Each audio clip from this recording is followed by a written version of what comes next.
L'évangile de l'aisance, chers auditeurs, promet un chemin dégagé de toutes aspérités, une vie de bénédiction immédiate et une paix inébranlable qui ne rencontre aucune friction.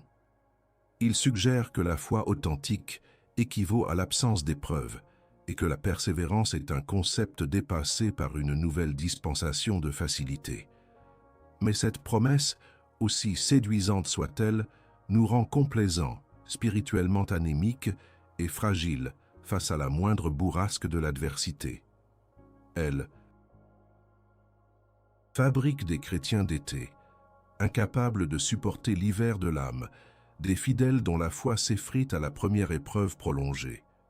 La vérité inaltérable des Écritures, toutefois écho des prophètes et des réformateurs, est brillamment illuminée par les géants de la foi comme Charles Spurgeon, A.W. Tozer ou Jeanne Calvin, nous ramène à une réalité bien plus austère, bien plus exigeante, mais infiniment plus glorieuse. Le chemin authentique vers le triomphe spirituel n'est pas une promenade de santé, mais un chemin de croix pavé d'endurance inébranlable, où chaque pas est une déclaration de dépendance totale à la souveraineté divine. La véritable prospérité divine n'est pas l'absence de tempête, mais la capacité de traverser l'ouragan enraciné dans l'inébranlable trésor du chrétien, qui est la foi elle-même, don du Saint-Esprit. Combien d'entre vous, sincèrement, ont senti le poids de cette désillusion? Combien, au fond de votre cœur, ont été consumés par cette frustration sourde? Cette douleur cachée face à la persistance et à la cruauté des épreuves dans votre propre vie chrétienne. On vous a peut-être dit que si vous aviez assez de foi, ou si vous déclariez et décrétiez vos bénédictions, toutes les difficultés s'évanouiraient. Pourtant, les défis s'accumulent. Le mariage est mis à l'épreuve, la carrière stagne, la maladie frappe, le deuil vous lacère. Et cette persévérance, cette endurance dont parle la Bible, semble être une montagne infranchissable, un fardeau. Trop lourd pour des épaules fatiguées. Vous vous sentez peut-être découragé, seul à la limite de l'abandon, le souffle coupé par le sentiment que Dieu vous a oublié ou que vous manquez désespérément de la force nécessaire pour continuer. Votre âme crie dans le désert des attentes non satisfaites, épuisée par une foi qui, malgré vos efforts, ne voit pas de fruit immédiat ni de répit.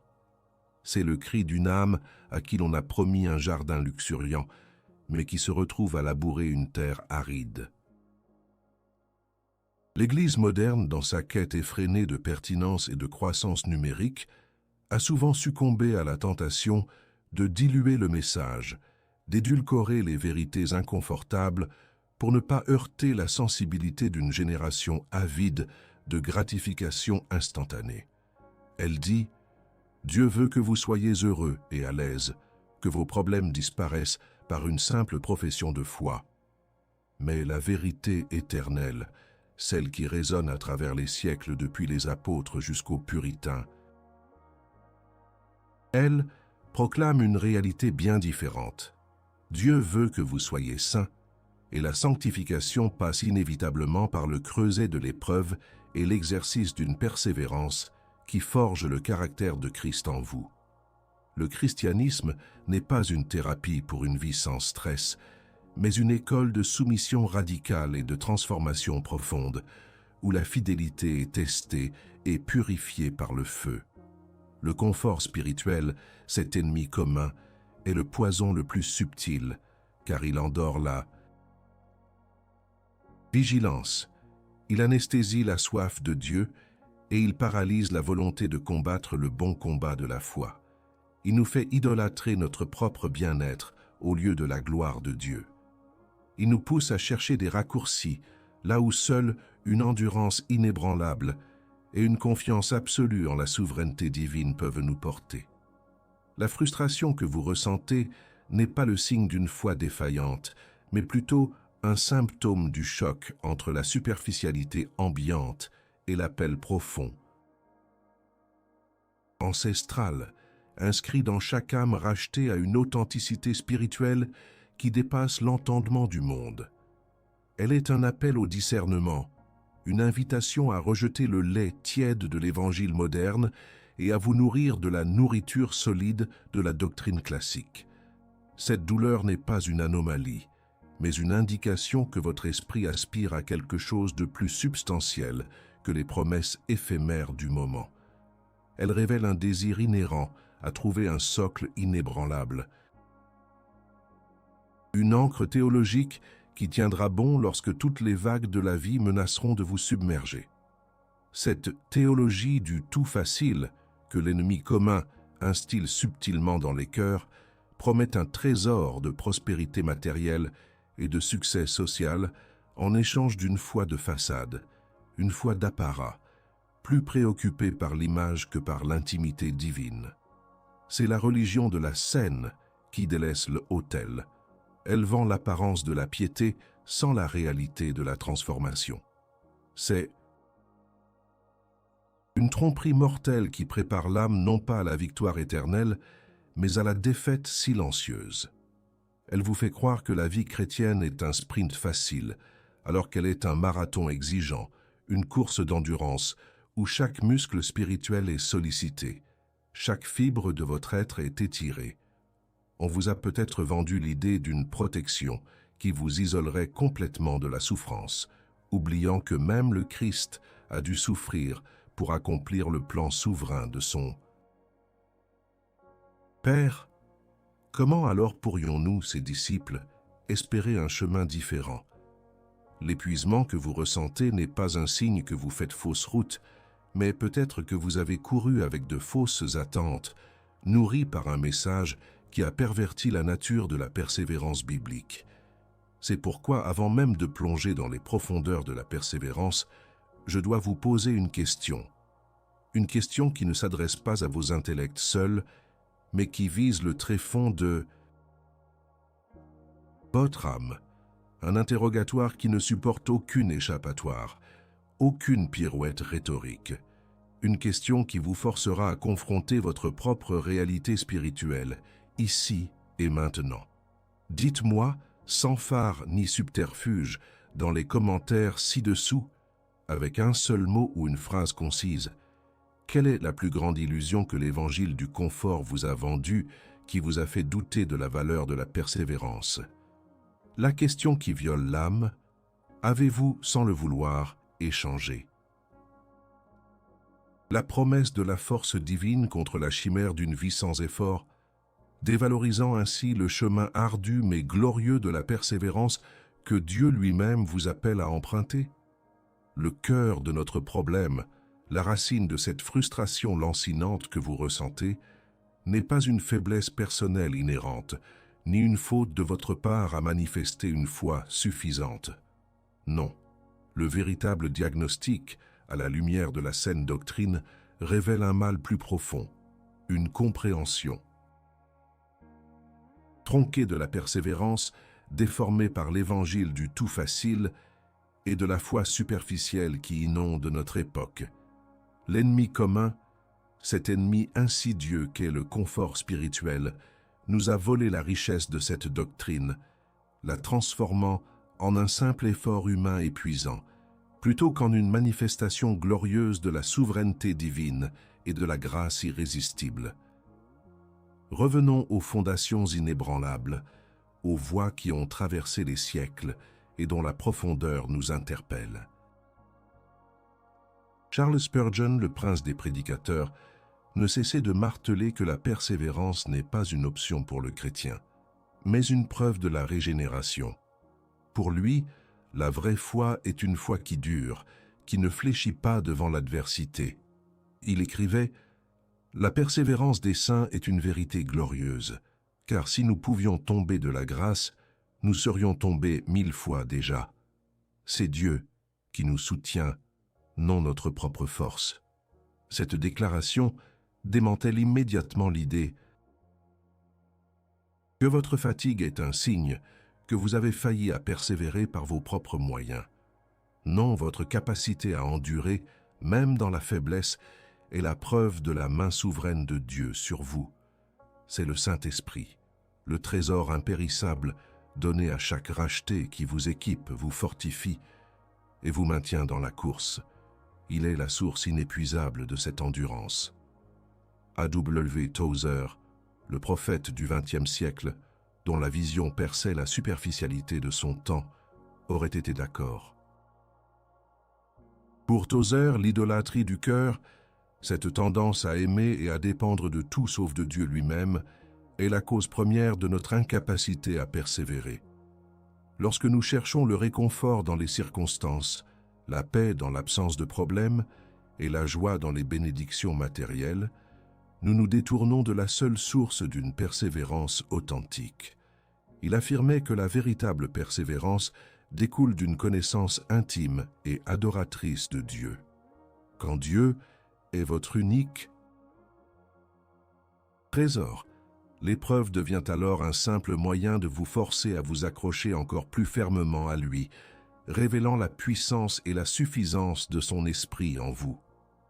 Le trésor impérissable du Saint-Esprit n'est pas une simple formule.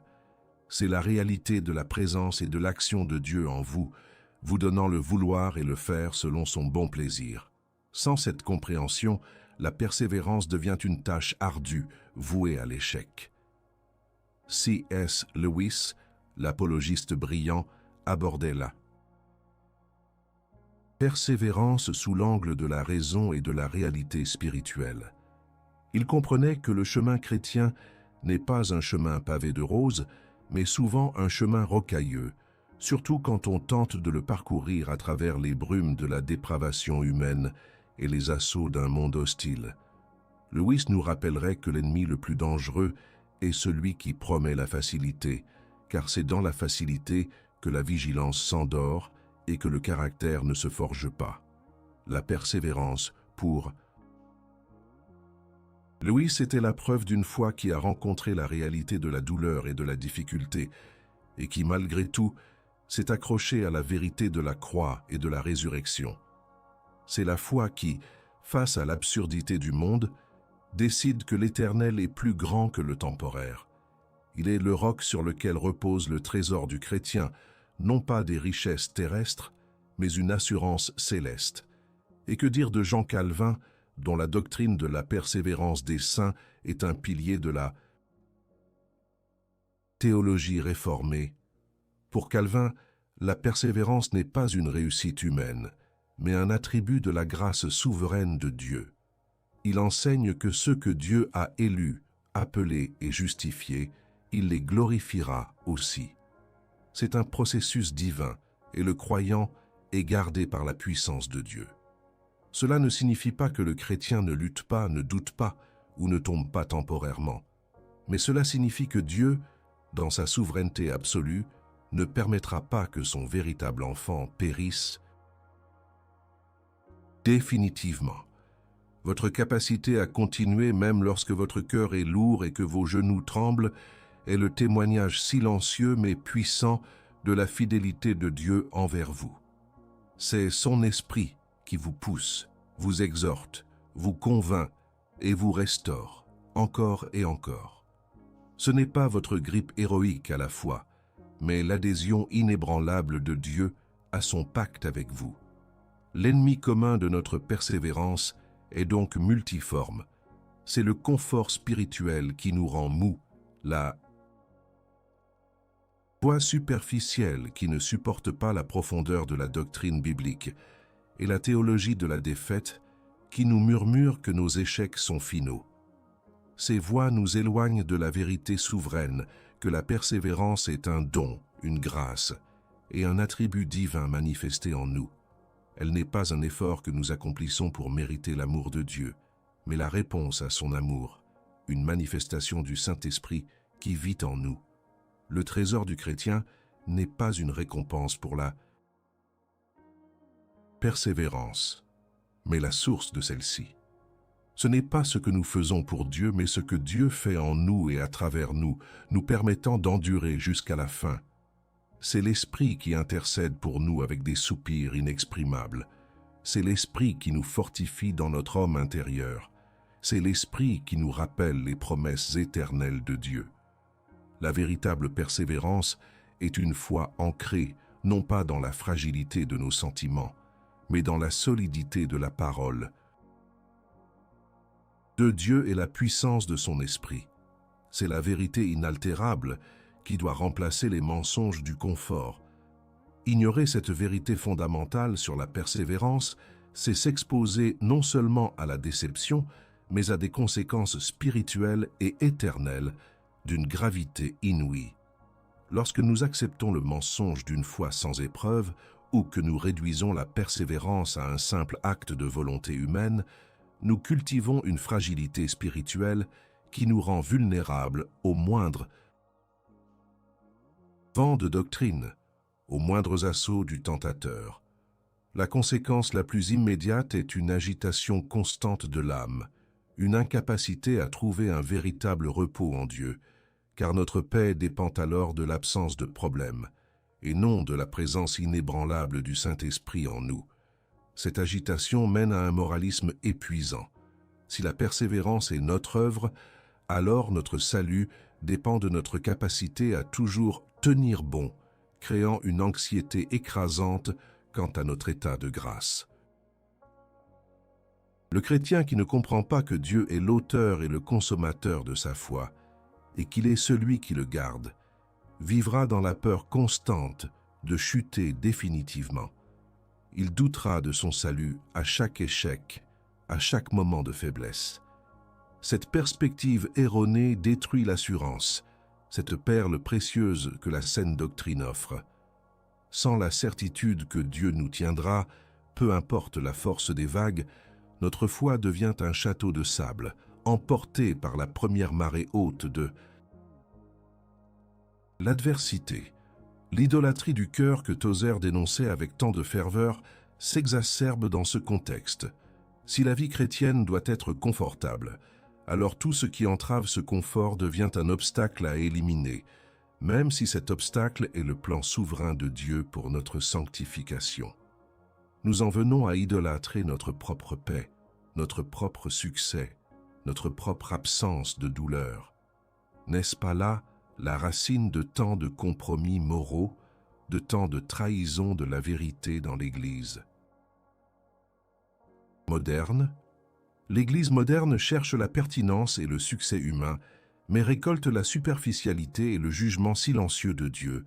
Elle cherche une prospérité qui s'aligne avec les valeurs du monde, une prospérité de comptes bancaires et de célébrité, au lieu de la richesse inestimable d'une âme enracinée en Christ, même au milieu de la pauvreté et de la persécution.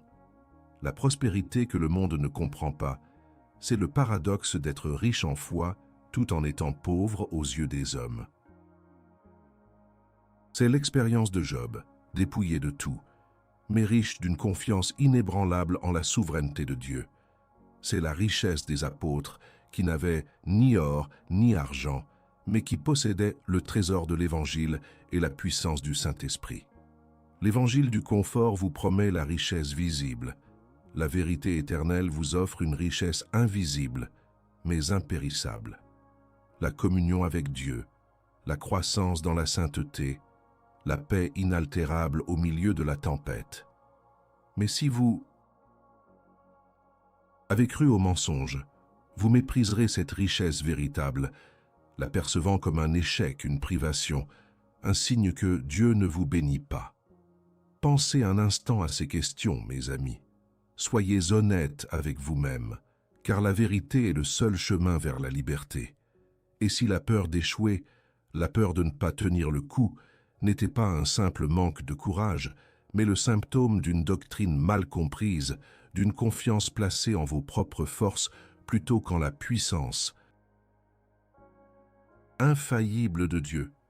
Et si la raison pour laquelle vous vous sentez si épuisé n'était pas que vous avez trop travaillé pour Dieu, mais que vous avez trop travaillé à la place de Dieu, tentant de porter seul un fardeau qu'il a promis de porter avec vous, voire pour vous, n'avez-vous pas, sans le savoir, troqué l'assurance divine contre une anxiété auto-infligée, en cherchant la preuve de votre salut dans vos performances, plutôt que dans l'œuvre accomplie de Christ et la puissance du Saint-Esprit qui vous soutient? Ces questions ne sont pas là pour vous accabler, mais pour sonder les profondeurs de votre foi, pour exposer les fondations bancales sur lesquelles certains d'entre vous ont inconsciemment construit. Le danger est réel. Sans une compréhension profonde de la persévérance des saints, vous risquez de vous épuiser, de vous décourager, et finalement de renoncer à la course avant d'atteindre la ligne d'arrivée. La théologie superficielle est un mirage qui promet l'eau mais n'offre que le sable brûlant de la désillusion. Maintenant, je vous demande d'aller encore plus loin. Il est temps de briser le silence, de rompre avec l'isolement du cœur. Si ce diagnostic vous a atteint, si une de ces questions a percé votre armure, si vous avez reconnu en vous-même la fragilité d'une foi fondée sur le confort et non sur la persévérance divine, alors je vous exige une confession, non pas pour ma gloire, mais pour votre propre purification, pour votre nouveau départ. L'aveu public.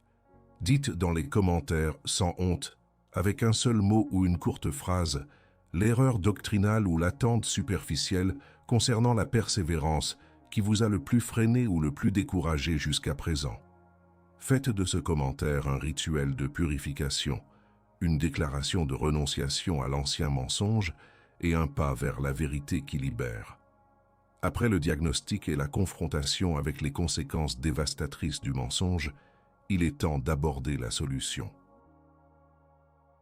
Et cette solution, mes amis, n'est jamais un conseil tiède ou une suggestion polie. C'est un appel radical et sans équivoque à l'autel de la vérité, là où l'ego est crucifié et où la grâce souveraine de Dieu triomphe.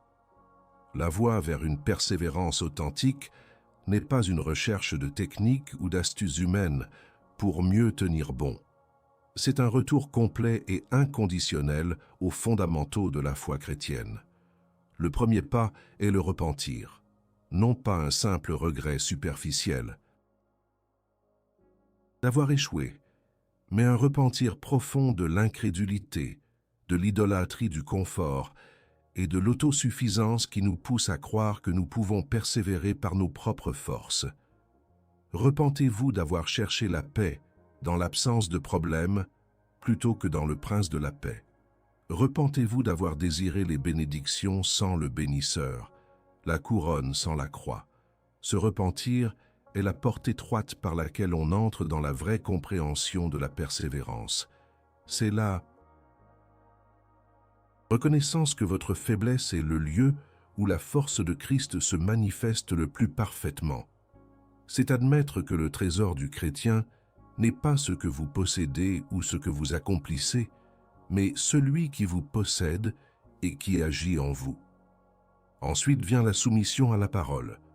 Pas une soumission sélective, où l'on choisit les versets qui nous réconfortent et ignore ceux qui nous confrontent, mais une soumission totale, inconditionnelle, à toute la vérité révélée, même lorsque cette vérité est dure et exigeante. La parole de Dieu est le seul fondement inébranlable pour la persévérance. C'est elle qui nous enseigne la nature de Dieu, la dépravation humaine, la suffisance de Christ et la puissance du Saint-Esprit. C'est par elle que nous sommes purifiés, éclairés et fortifiés pour endurer.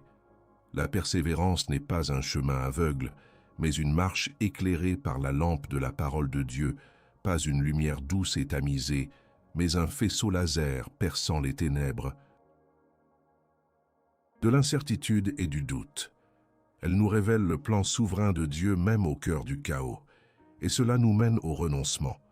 Renoncement à notre propre volonté, à nos propres attentes, à notre propre désir de contrôle. Renoncement à l'évangile du moi, qui nous fait placer nos propres désirs au centre de l'univers. Le chemin de la persévérance est un chemin de renoncement quotidien, où nous prenons notre croix et suivons Christ. C'est le renoncement à l'idée que le bonheur terrestre est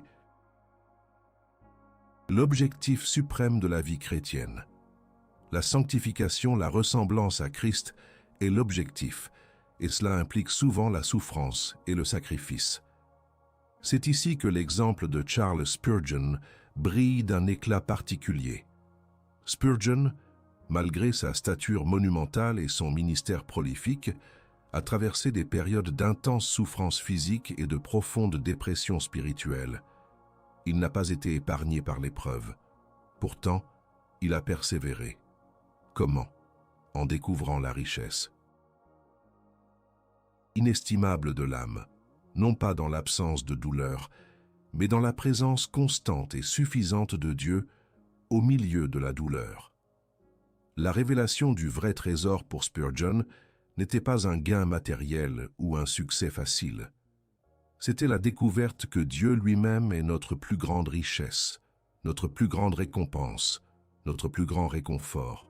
Il n'a pas trouvé le trésor en fuyant l'épreuve, mais en l'embrassant comme un moyen divin de le rapprocher de son Sauveur. Il a appris à regarder au-delà des circonstances pour contempler la face de son Dieu souverain. Le véritable trésor du chrétien, la richesse de l'âme, réside dans cette communion inébranlable avec le Père, le Fils et le Saint-Esprit, une richesse qui ne peut être ni volée ni diminuée par aucune des afflictions de ce monde. La solution radicale n'est pas de chercher le confort, mais la sanctification. La persévérance n'est pas destinée à vous rendre heureux selon les normes du monde, mais à vous rendre saint, à vous conformer à l'image de Christ, à vous préparer pour l'éternité. C'est un processus douloureux, purificateur, mais infiniment glorieux. La croix, ce symbole de souffrance et de sacrifice, est le chemin vers la gloire. Il n'y a pas de résurrection sans mort, pas de gloire sans humiliation. Si vous désirez persévérer, ne cherchez pas à éviter la croix, mais embrassez-la. Car c'est là que réside la véritable puissance, la véritable force, le véritable trésor du chrétien. La persévérance est la preuve de l'œuvre souveraine de Dieu dans une âme, une œuvre qui conduit à la sainteté, même à travers les flammes de l'épreuve. Nous sommes parvenus au terme de cette exploration, non pas d'une simple discussion, mais d'une confrontation avec la vérité intemporelle de la persévérance.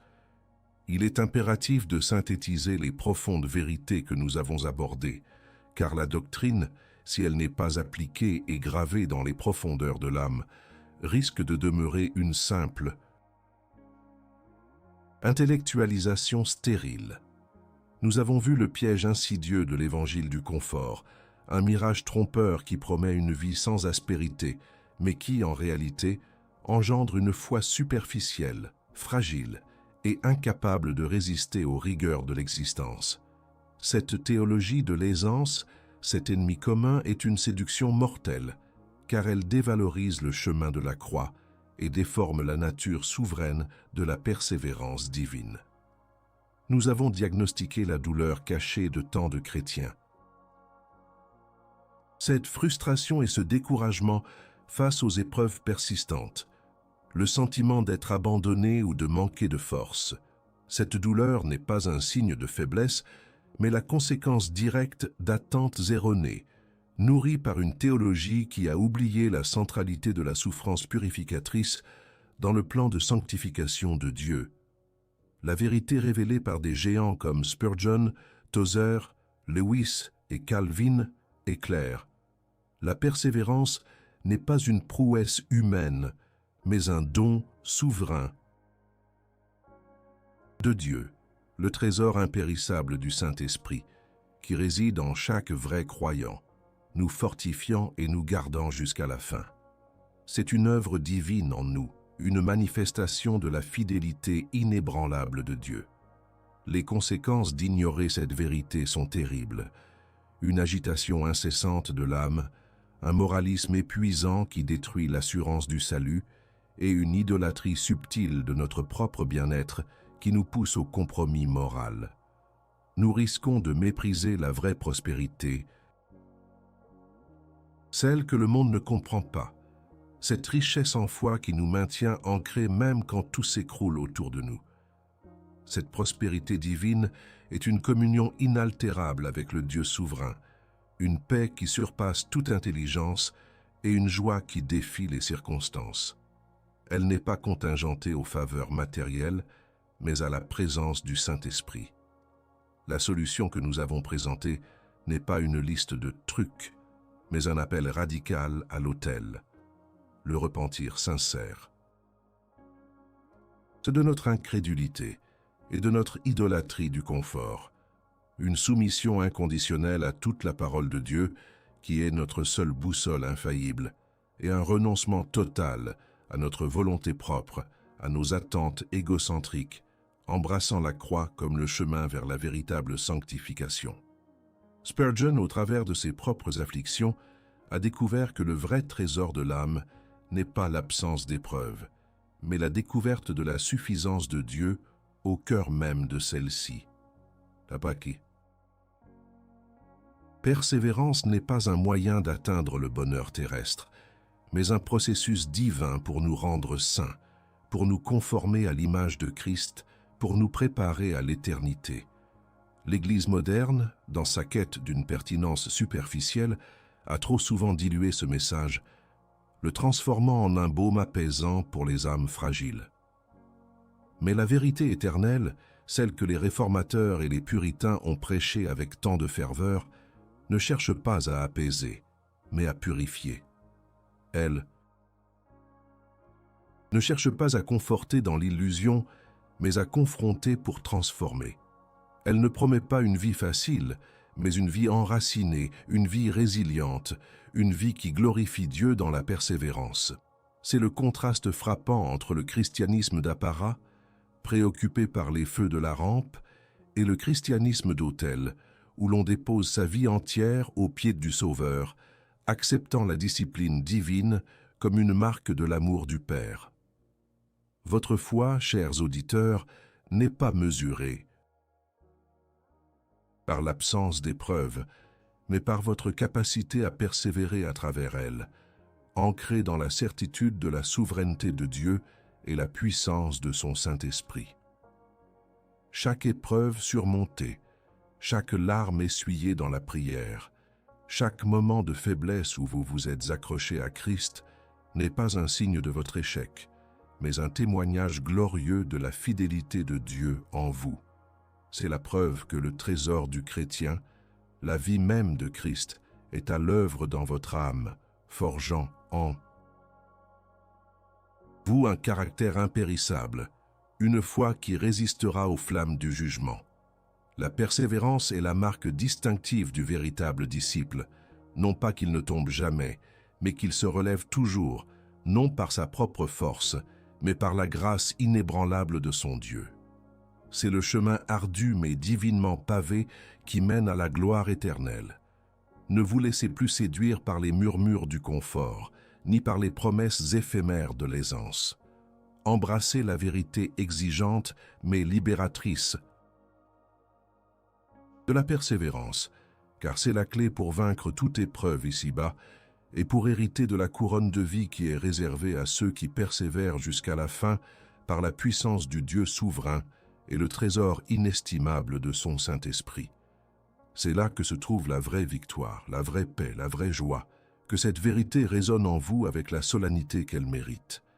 La persévérance n'est pas un concept abstrait, mais une réalité existentielle, une exigence divine gravée dans le